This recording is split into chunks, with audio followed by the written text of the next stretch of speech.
என் உயிரிலும் மேலான ஜோதிட ஆன்மீக பெருமக்கள் அனைவருக்கும் ராமநாதபுரத்திலிருந்து டாக்டர் ஆர் தனசேகரனின் அன்பான வணக்கங்கள்.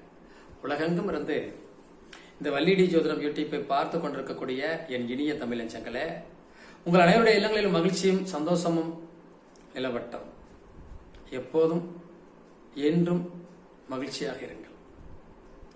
இந்த விருச்சிக ராசி காலபுருஷனுக்கு 8ஆம் இடம்.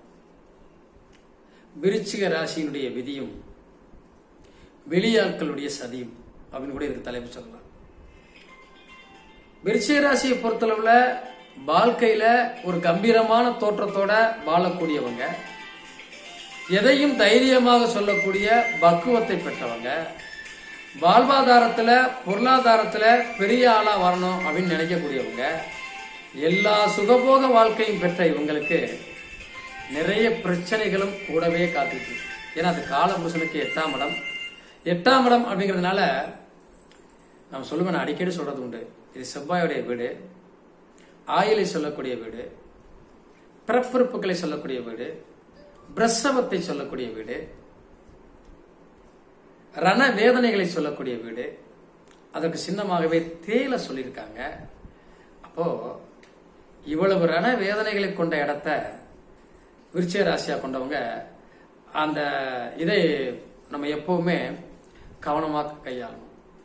விருச்சிக ராசியில பிறந்தவங்க எப்போதுமே சோதனைகள் எவ்வளவு இருந்தாலும் சரி சாதனை செய்யக்கூடிய பக்குவத்தை நோக்கி நம்ம பயணிக்கணும். விருச்சிக ராசியில நீங்க பாப்பீங்க, கடந்து வந்த பாதைகள் ஏராளம், கடக்கும் சூழ்நிலையும் ஏராளம், உலக வளர்ச்சியில பெரும் பங்கு ஆற்றக்கூடியவர்கள் விருச்சிக ராசியை சேர்ந்தவங்க. அதுல பிறந்தவங்க எல்லாம் பாத்தீங்கன்னா பெரிய பெரிய ஆளுங்களா இருப்பாங்க, பெரிய பெரிய சாதனையாளர்களா இருப்பாங்க. ஆனால் அவர்கள் போராடித்தான் செய்திருப்பார்கள். ஒன்னு குடும்பத்தை இழந்திருப்பாங்க, அல்லது சுகபோகமான வாழ்க்கையை இழந்திருப்பாங்க. நீங்க நிறைய தலைவர்களை சொல்லலாம், அவர்களுக்காக சொல்றீங்களான்னு கூட நீங்க சொல்லலாம். நம்ம நினைக்கலாம், அவங்க இவ்வளவு பெரிய உயர்ந்த பதவியில் இருக்காங்களே, அவங்க உயர்ந்த லட்சியத்தில் இருந்திருக்காங்களே, நாமெல்லாம் இல்லையே. அவர்கள் மிகப்பெரிய இழப்பை சந்தித்திருப்பார்கள். ஏதாவது ஒரு இழப்பு உண்டு அவர்களுக்கு. சார், நான் குடும்பத்துல மனைவி குழந்தைகளோட இருக்கேன் சார், பொருளாதாரத்துல பிரச்சனை இருக்கு சார், எனக்கு என் மனைவிக்கு சண்டை சார், ஏதாவது ஒரு பிரச்சனைகளை சந்திக்க வேண்டிய கட்டாயத்துல விருச்சிகம் இருக்கு. இதுல பொதுவா இந்த பல வருடங்களாக போராட்டத்தை சந்தித்து தான் விருச்சிகம்.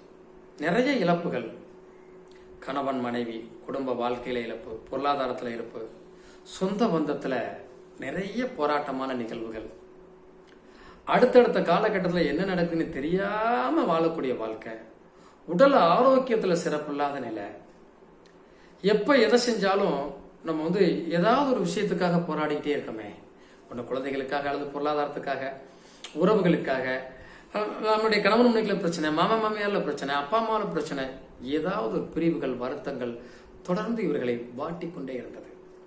கொடுத்ததை வாங்க முடியல, வாங்கினதை கொடுக்க முடியல, ஒரு இடத்துல தொடர்ந்து வேலை செய்ய முடியல, வேலை செஞ்சாலும் அங்கே ஏதாவது ஒரு பிரச்சனைகள், யாரிடமாவது நம்பி பழகுனா அவங்க மூலமா பிரச்சனை தொடர்ச்சியாக.